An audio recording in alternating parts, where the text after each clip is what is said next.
Hey guys, it's Matt. Welcome back to another episode of Midnight Reality. The title of this presentation is The Hopeless Life of the Atheist. The Hopeless Life of the Atheist. Now, you guys know I don't have any religion or anything like that. My whole family around the Philadelphia area was, for the most part, Catholic. Let's just say 80%. About 20% of those were sincere Catholics. They would go and take First Communion very seriously for a child, for example. Most of my family were fake Catholics. To me, that's Catholics for weddings and funerals and to attend some kid's first reunion. But when your kids, we'll skip the first reunion. And midnight mass was very important. Fake Catholics would just go out and do a few things a year and just basically consider themselves Catholic. The 20% or so pretty quote, die hard, no pun intended. But okay, I never took to any religion. I certainly didn't take to that. It was all kind of strange to me, but whatever. The point is, I understood those that have religion. I still understand those that have religion or their God. And it makes sense. It makes so much more sense to believe there is something more than this life, an afterlife, no matter what your religion or God may be. Now, the point is, in this long-winded start, atheism never made any sense to me. Even before I thought it through, even when I was a child of the Matrix, like working for the insurance company, it just never made any sense. I never really took the time to think it through in my 20s or the 30s. But it didn't sit well with me. Like all this around us, an entire life lived basically for nothing. You have trillions of years on one side, the scientists say, all this evolution, all these things happening. Then you have this tiny little lifetime that's 1/1,000,000th of a blink compared to all that there is. And then you have a few cheesesteaks and then nothing on the other side. What? As I mentioned, most of the family's fake Catholics, but there's always been a decent group around me, whether it be a cousin or friends or family, or certain family members. It's split down the middle in this 20% group, agnostic and atheist. Now, for those that don't know, 1 minute or less, agnostic is someone that says, I just don't know. They're not atheist. They believe there is a potential for an afterlife, or that this is not everything, just this life on earth for the human. But it's a cop-out in my opinion, because they say, well, we'll never know, and maybe we will know at death, but we can't know now, so why figure it out? And I'm not going to attach to any God or any religion. We just can never know. And I don't think they are. I think it's a cop-out because they don't use their inner knowing and inner tuning fork and the answers that do bubble up from inside of us. It's just like, I don't know, I'll figure it out at death. Fuck it. Here's the agnostic position in one word. Fuck it. Okay, whatever. That's better than the atheist position by a factor of 1,000,000. I've never known a ton of atheists at any point in my life, but I always have been around a few at any point in time. Like, for example, I know some of Pam's friends now I've met that I know are atheists, and there's some common characteristics to the atheist. It's just a little strange, I thought. The position itself is strange. But before we talk about how the whole rationale doesn't make any sense, I mean, literally just a common sense position. I think I could train a fifth grader down at the elementary school at a Billy Madison podium just to be able to argue against the atheists and win. I mean, it's not that hard to almost prove that this can't possibly be all that there is, but we'll get to that. At least maybe you'll call me delusional. Put it in the comments. If I'm delusional, put it right in the comments. I can take it. One thing I've noticed about the atheist, and again, my sample size, guys, is not really large, but I am over 50. I have done a few things in life and come across a few people, and I haven't sat down with these atheists and talked to them for 2 hours either, but they come across, and maybe some of you will agree, put it in the comments or disagree in the comments, they come across, many of them, as very angry. They're angry at the religious. They're angry at people that are have a relationship with their God or with Jesus or whatever. And I don't know why they're so angry about it. It does, you know what I'm talking about? I've seen this come forth more than a few times. And it's like they'll go out of their way for jabs or to okay, if let's just say, I'm not speaking to you, not too many atheists at the Quantum of Conscious channel. There could be a few.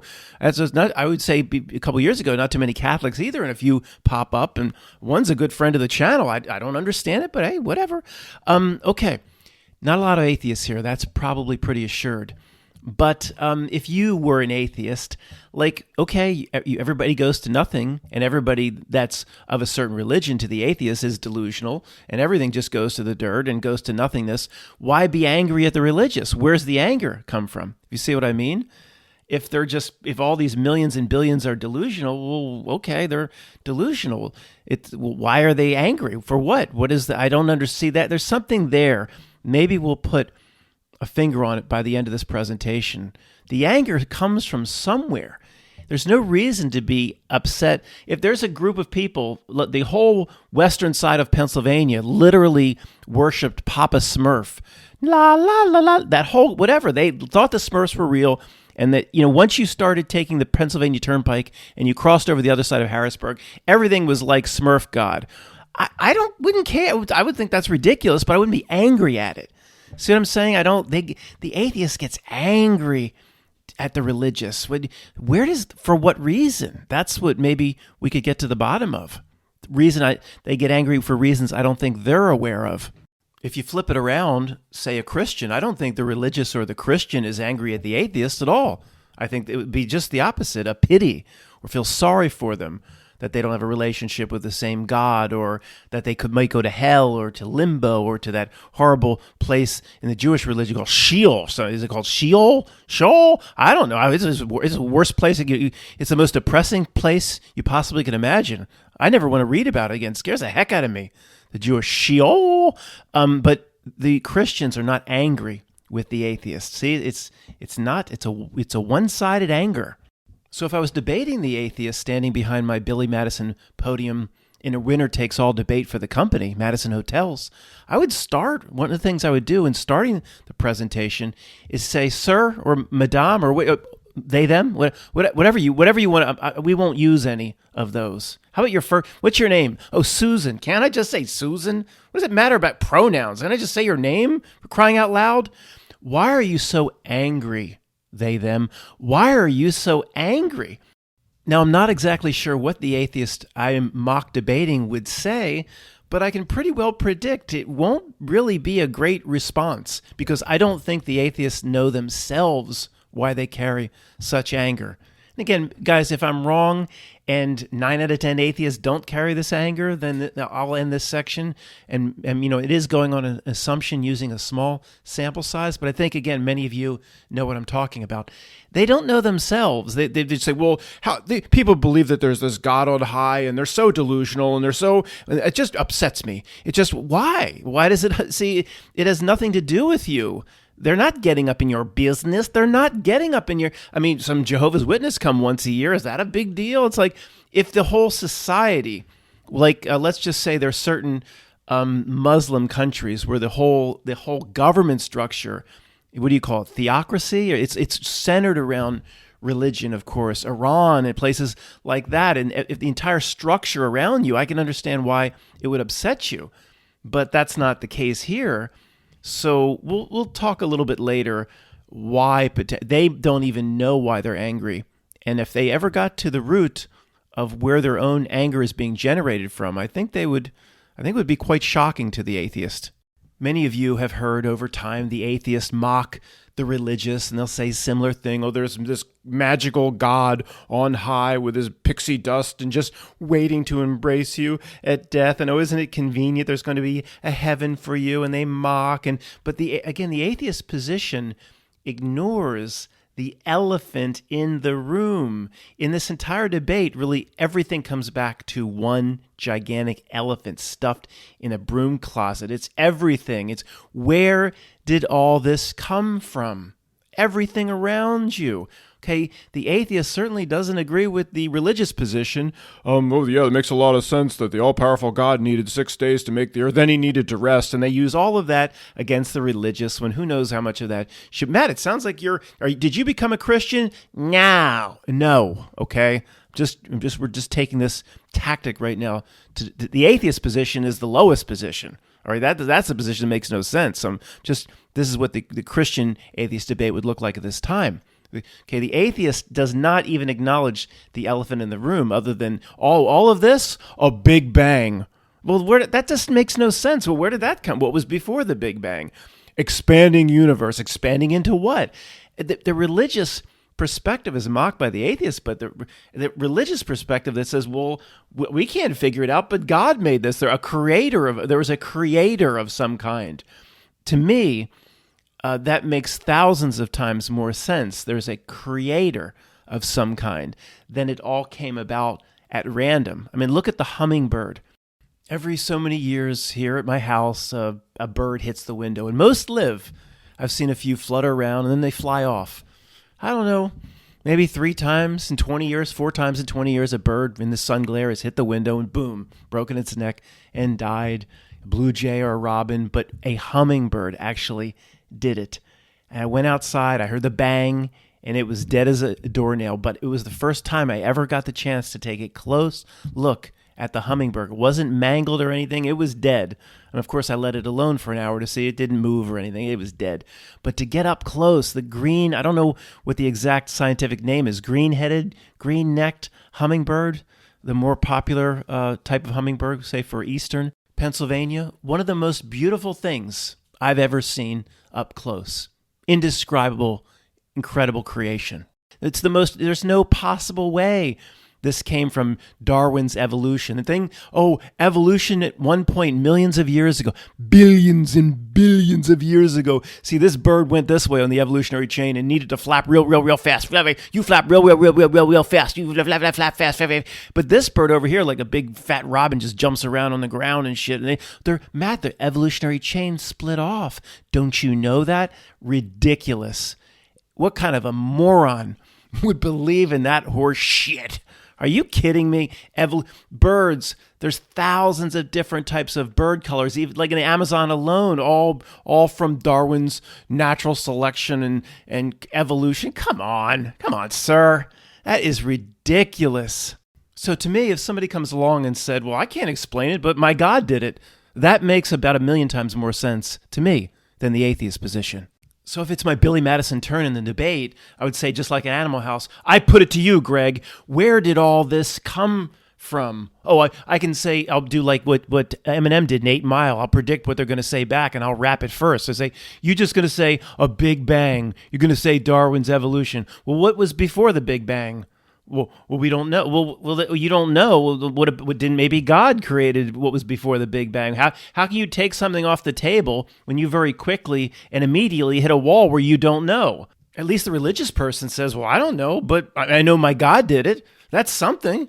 So again, I put it to you, Greg, not my friend Greg, who I've talked about, Greg Marmalard, who conducted the trial against the Delta House in Animal House. Remember the trial? I'm not going to sit here and let you badmouth the United States of America. Gentlemen, sorry. All the atheists got is the Big Bang and Darwin. That ain't shit.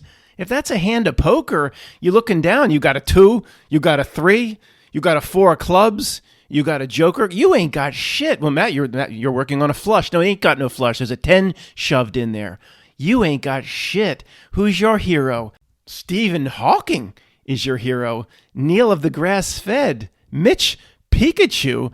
Brian the Cock. That's who, at least this religious group over here, look what they got as their hero. Not Stephen Hawking.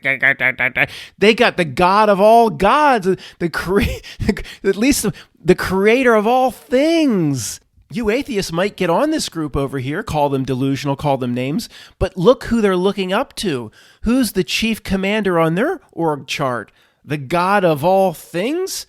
Where again, who's the chief commander on your org chart? Little regular men and women cretins that run around NASA conventions. Again, like people like Neil of the Grass-Fed is like, bring in more donuts, bring in more donuts. I mean, that's that's the highest thing you're looking up to. Then he has to run into the bathroom. And at least this group over here, you call them names, whatever, at least they shoot high. Atheist, again, loses that round. If Stephen was still here, all the atheists could go to the next Florida Convention Center, the Convention Center for Atheists, the keynote speech. Here comes Stephen Hawking. Welcome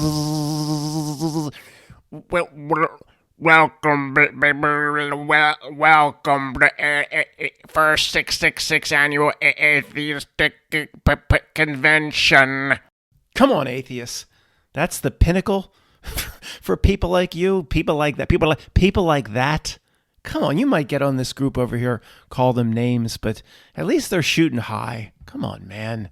Of course, the atheist always falls back to the Big Bang, and there's nothing funnier in discussing the Big Bang than going through all the twists and turns that had to have taken place over like 10 to 13 billion years. Is that where they put the age of the universe at this time? When I was a kid in the 70s, they said 3 to 4 billion. Then it went to 5 billion. Now the universe is 7 billion. I'm not even going to look. I don't care. It always changes. And how would they possibly have the ability to measure the age of something billions of years old? Come on.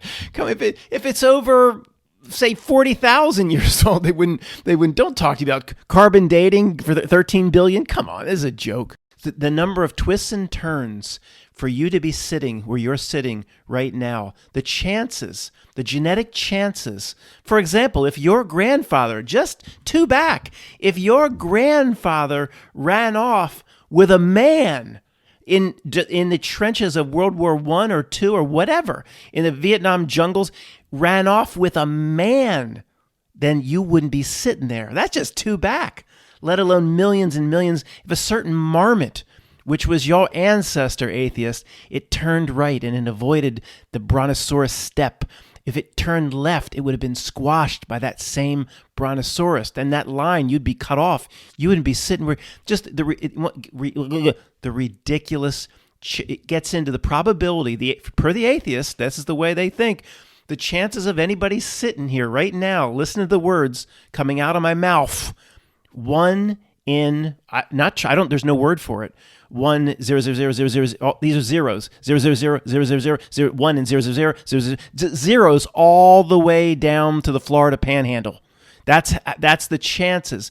So you know what? When probabilities get that ridiculous, you know what the chances are that you're sitting here right now? 1 to 1, 100% assured. When it becomes that absurd, then it's the opposite. Then the chances of anybody listening to the words coming out of my mouth, it's 1 to 1. It's exactly destined. There was no chance at all. Once it crosses 1 in a million, there is no chance. And it's 1 in a trillion to the trillionth power.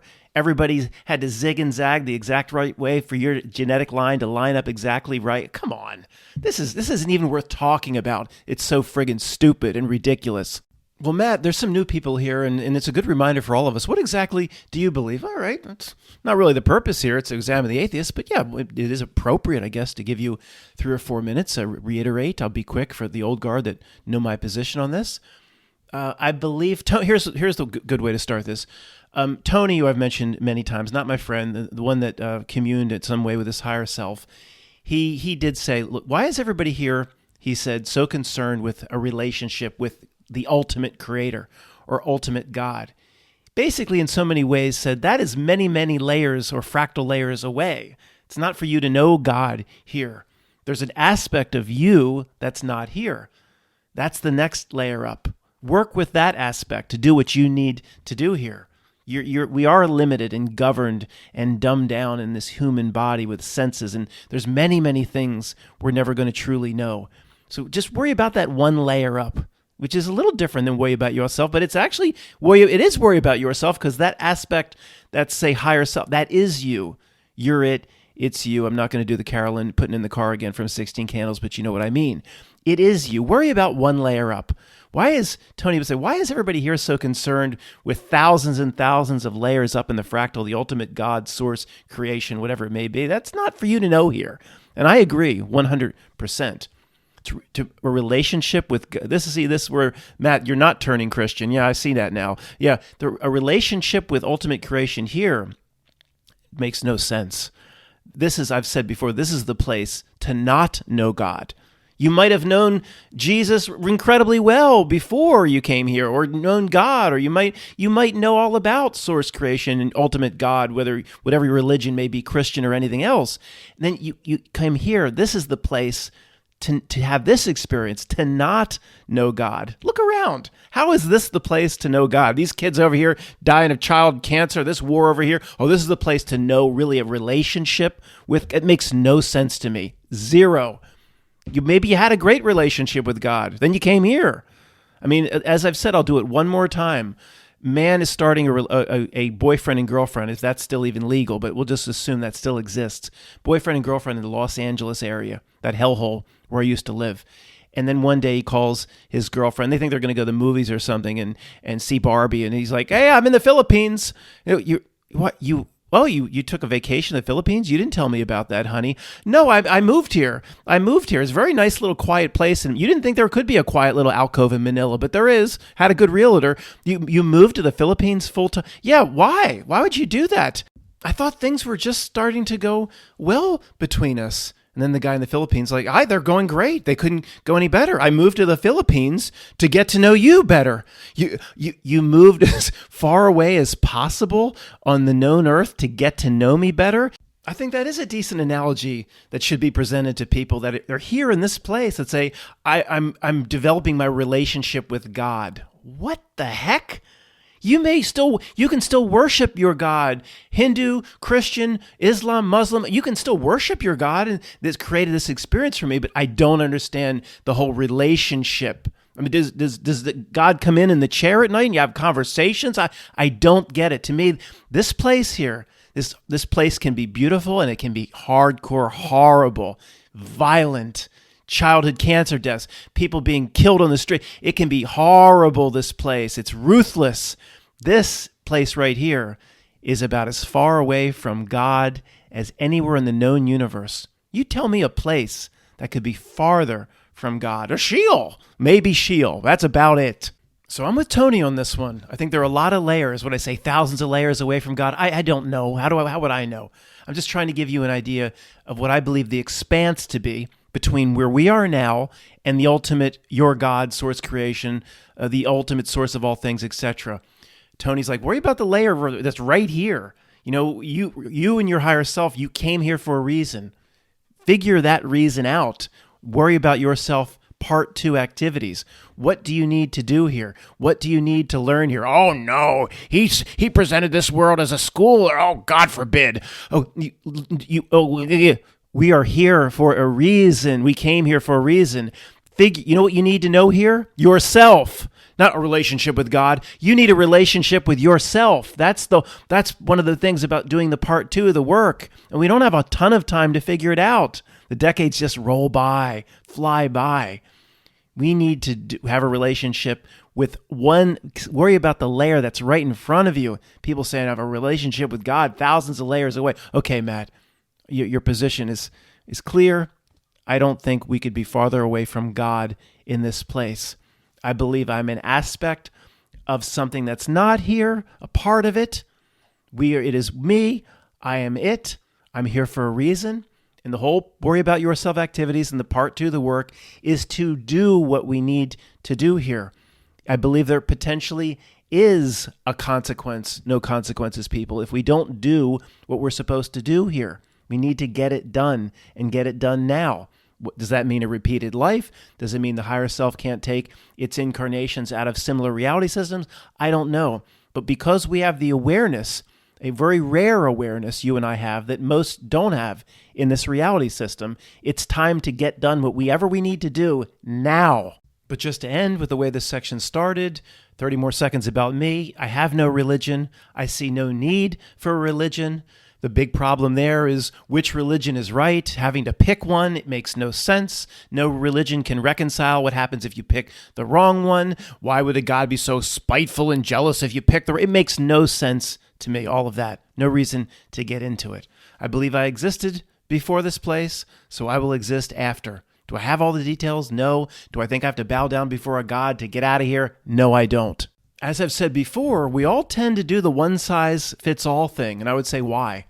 So most Christians believe this is the way and the only way. Why?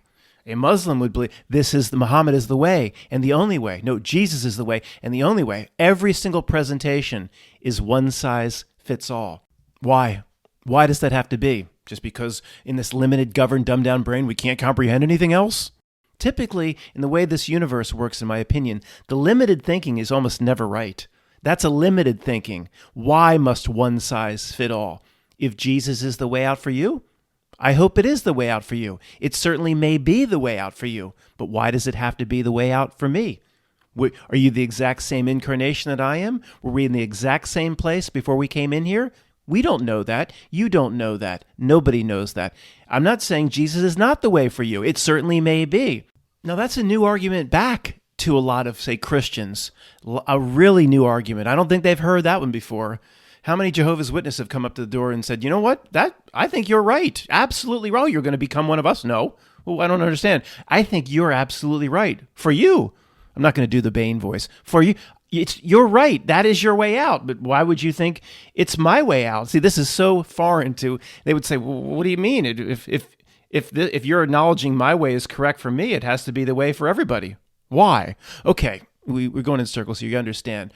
And for those that have been here with me for a long time studying reality, in general, not specifically in terms of what we're talking about now, but in general, is the limited or more limited way of thinking typically correct? Has the more limited or box way of thinking ever been correct in any of the things we've ever looked at? I mean, I don't know right now. I'm not prepared to really think about that. I would have to stop and pause, but I sense that the limited way of thinking is almost always or is not the right way. So if we're not sure, always take the bigger approach. So would the more limited approach be, my religion's right, this is the religion, whatever it be? If you look up all the possible religions, there's thousands. And there's like 7 or 8 major religions, each one saying they're the only way.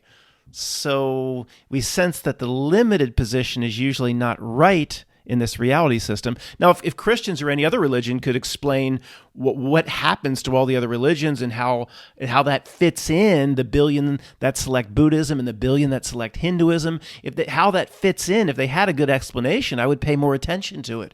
They don't have a good explanation. They actually have Christians have quite horrible explanations about what happens to those, for those that I've asked, including like my ex-girlfriend when I was in my 20s, where she said, well, everybody at some point has the chance to accept Jesus Christ. So what? I said to her, what? That's it? So that's how you reconcile how all the other religions and all the other people in the world avoid punishment because at one time in their life they're going to have the opportunity to accept Jesus Christ. This is the best she could do.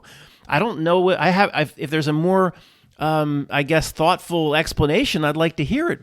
I said, well, what about the remote village 200 miles west of the Taj Mahal in a remote part of India, where their village has grown up with Shiva, Brahma, Krishna, Kali, and various gods, some of which depicted the head of an elephant. Well, Matt, you've heard of missionaries. I said, yeah, I've heard of missionaries. What's your point? What's your point, Marlene? Yeah, that was her name, Marlene Desmond? Not Marlene Desmond. She said, well, the missionary will come and tell them about Jesus Christ. Let me get this straight. You're really smart. 22 mile to Davenport. Matt, you didn't last very long with her, did you? No, she thought I was condescending. I wonder why. I said, so this missionary, this little hippie ass, broke ass son of a beach is going to come in with his Bible, carrying his Bible like the book of Eli. He's going to wander upon the damn village and he's say, I'm calling you all together. Come see White Man. Come see Whitey. He's going to do a show, tap dance? No, he's going to talk to you about his God. Oh, hell no, they said. They went back to grinding wheat or whatever the heck they were doing. But some came and they said, let me tell you you need to abandon the religion here that you've had with your ancestors for thousands of years, because I got to get to the next village. I'm walking out of here in about 20 minutes.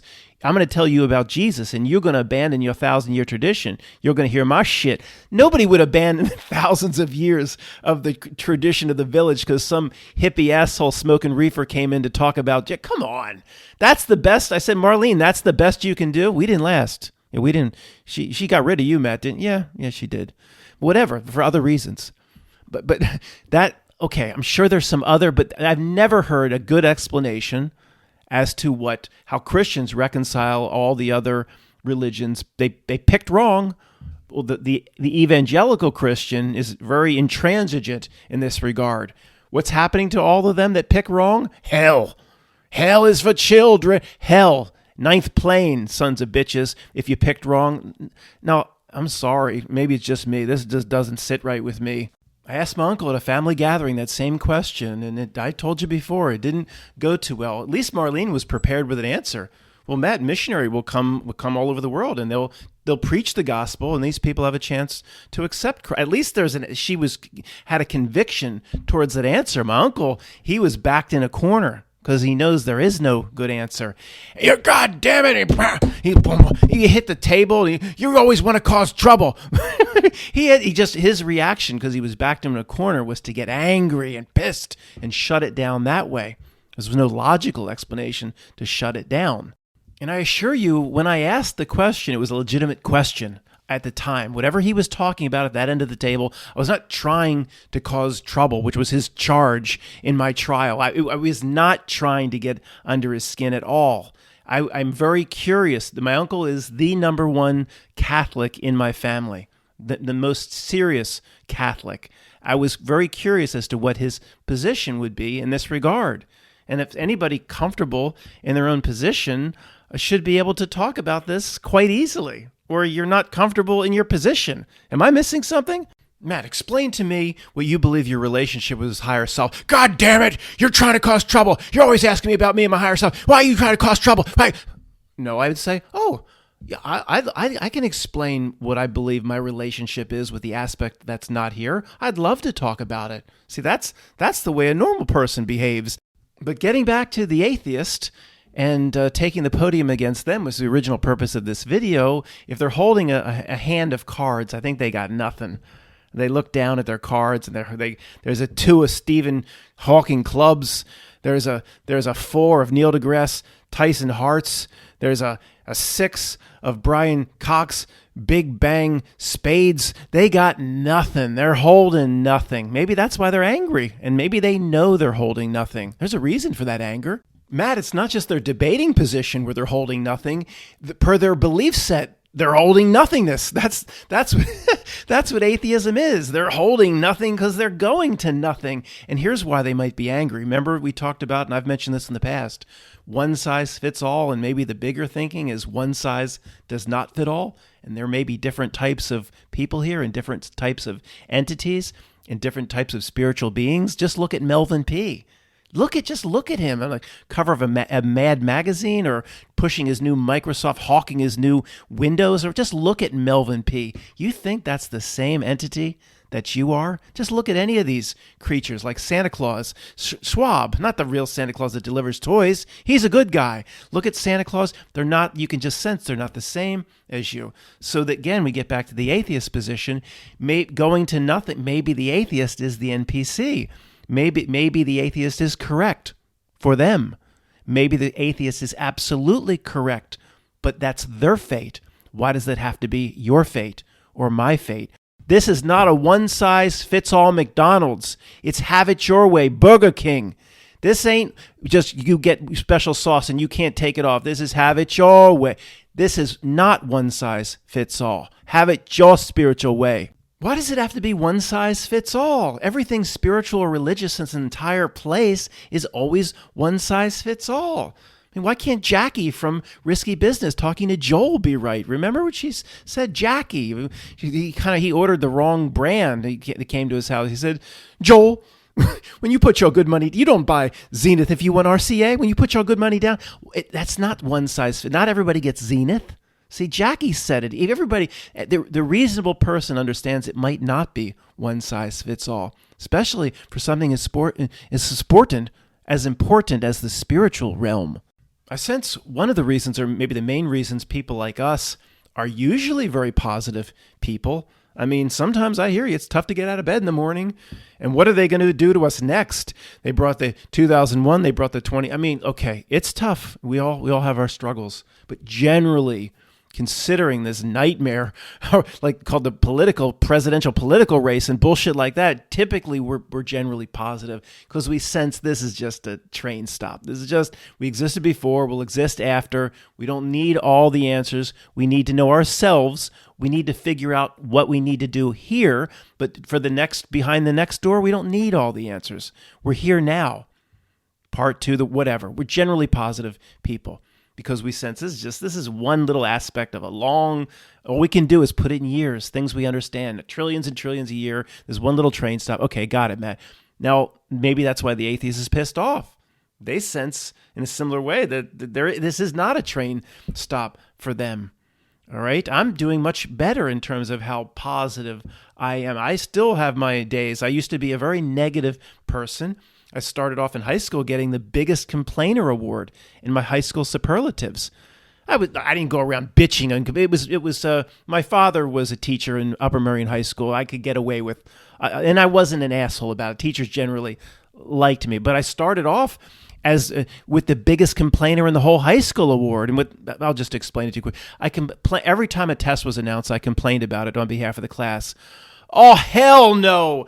We can't have a science test on Thursday. Half this class has a giant math test, and we got book reports. No, push it back. Oh, hell no. I complained on behalf of the class. And some people said, man, as I was a Matrix child, I could be negative, but I'm doing much, much better. Again, the point is, most of us, considering this Joe Biden nightmare out our window, we do pretty well. We're pretty positive people in this group because we sense this, I don't want to say the reality is a joke, but it's nothing. It's just a trivial little train stop. We sense it. We know it. We don't need all the answers. We don't need to pick no exact religion. Okay. Most of us here, I appreciate the Christians being here, but most of us, I think, are more like me in this regard. But there's an aspect of us not here. We're a spiritual being bigger than this place. We're here for a reason. Make sure you know what it is and make sure you do it. Don't just whack yourself off under a tree. Do what you came here to do. It's hardcore work. It's a tough place. Okay. Now, if the atheist deep down senses that their position about themselves is correct, that is not a small train stop. Maybe they didn't exist, before this incarnation, then maybe some of them are going to get pretty pissed off. I wouldn't like to wake up and get that news in the morning. Hey, Matt, time to wake up. Matt, you're an atheist, right? Yes. Well, that means you're an NPC of this realm. You didn't exist before, and you won't exist after. Now get to work. Knowing that information deep down wouldn't make you the friendliest clerk at the driver's center, would it? That's why they're all pissed off. If you just said, they might not know it consciously, but deep down, maybe they know didn't exist before this incarnation, won't exist after death, and they're going to take it out on everybody that comes into the driver's center, maybe. One of the things I can tell you maybe where you stand spiritually, or in terms of the types of things we've been discussing, is who stands with you, who's in your group, or who's in your camp. I mean, this is a big issue I have. I mean, we'll start with the atheist. That's the easiest one. Okay, so somebody listening to this maybe in Skokie is an atheist. Look around. Who's on the elevator with you? Who's in your camp? Welcome to my camp. Neil deGrasse of the Fed, Pikachu, just really, scientist types. And are you really proud to be standing? Are these the type of people that you want to be on an island with on Lost? I mean, it's not the greatest group, is it? Okay. Then honestly, I've never had this conversation with a Christian, but the Christians that investigate truth, doesn't it concern you a little bit when you look around and say, well, over here you have the Catholic Pope? Is that, Pope's generally saying what, I know the Christians here do not see the Catholic Church as on their side or whatever, but it's still, most people will kind of lump you together. Like, that would bother me. Like, this over here, whatever this is kind of saying similar things that I believe that would bother the heck out of me. Obviously, I know that the Christian truthers here in no way, except for a few people, align themselves with the Catholic Church. To me, the Catholic Church is not milk. It's the three-legged stool of it. Absolutely is pure not milk. Okay, I can't stress that anymore. But then you look over here and it's, the giant mega churches and the Joel Ovaltines and I don't know. It's like there's too many people you don't want to be associated with. I don't know how a Christian truther reconciles that. A whole bunch of slime balls, like saying that you're all on the same team, but people I know you don't want to be associated with. So I look around. Who you with, Matt? I'm with. I don't know exactly because my position's relatively unique. But every time I've come across somebody, mostly from our community, not just our channel, but believe that a religion isn't necessary. There's a spiritual aspect of them that's not here. People like Tony, good people that come and go here, really good, very intelligent people. I'm very happy with who I'm standing with. So anyway, might not be the best topic to close, opening up a whole new can of worms. Again, I appreciate the Christians that are here, because sometimes we have to talk tough, and I can take it back. Give it back to me in the comments. Tell me where I'm going wrong. Thanks for listening.